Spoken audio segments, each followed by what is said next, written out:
மாட்டிக்கிட்டான் காட்டேருமே மாட்டிக்கிட்டான். கூகுளில் போய் செக் பண்ணிங்கன்னா சீக்ரெட் கோட்ன்றதே இல்லைன்ற மாதிரிலாம் இவங்க குழப்பி வச்சுருக்காங்க. ஃபர்ஸ்ட் சீக்ரெட் கோட் கேஸ் எங்கே நடக்குது அப்படின்றது பாருங்கள். கூகுளில் சீக்ரெட் கோட் கேஸ் எங்கே நடக்கும் அப்படின்னு சொல்லிட்டு நான் கூகுள் பண்ணேன்.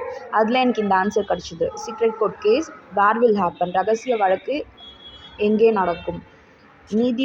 சிம்பிளாக சொல்லணும்னு பார்த்தீங்கன்னா, நீதிமன்ற வளாகம் இல்லை என்றால் பொது இடங்களில் இந்த சீக்ரெட் கோர்ட் கேஸ் விசாரணை நடக்கப்படும். நான் கூகுள் பண்ணும்போது எனக்கு கிடைச்ச ஆன்சர் ஃபுல்லாக அதுக்கு என்ன சொல்லியிருக்காங்கன்னு பார்த்தீங்கன்னா, நீதிமன்ற நடவடிக்கைகள் பாரம்பரிய நீதிமன்ற கட்டிடத்தை தவிர வேறு இடங்களில் நடைபெறலாம்.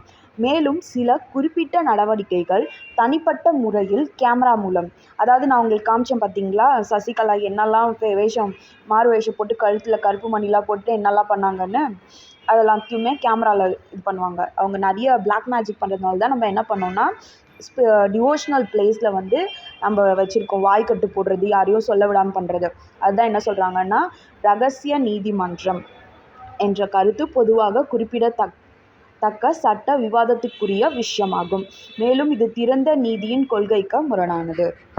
That is different and this is different அப்படின்னு சொல்கிறாங்க, வாய்க்கட்டெல்லாம் போடுறதுனால. Thank you everyone.